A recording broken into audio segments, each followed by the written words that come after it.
Take you live to the Bushfires in Northern Territory headquarters. The incident controller David Adams speaking about this blaze burning near Tennant Creek at the moment.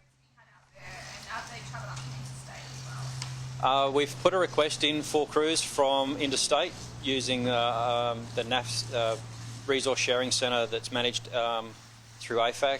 I think at this stage we've got a task force en route from South Australia, so the CFS volunteers are providing some crews and vehicles to come and assist. In the interim, fairly heavy reliance on property owners who've got significant heavy plant and their staff, our bushfires volunteers, Northern Territory Fire and Rescue Services volunteers, as well as staff members from both fire services, and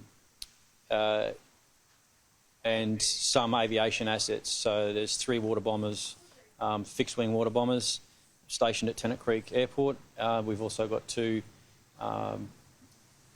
helicopters that have got bucketing capability, and another fixed wing for observations.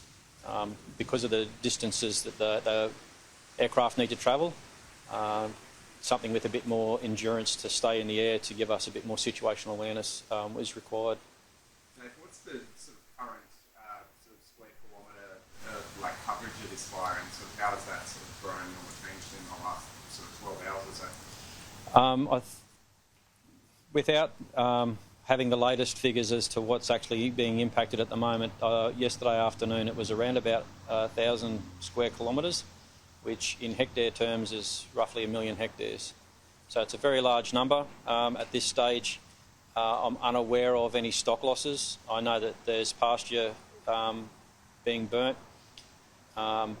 Structures and other property are still intact at this stage.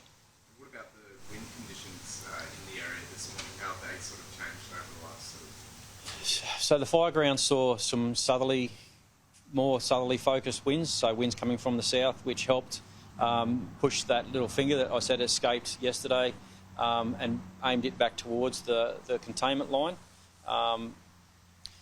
The Bureau is suggesting that we're going to have some east-southeasterlies, fairly gusty east-southeasterlies, and winds will be increasing over that fireground today and tomorrow.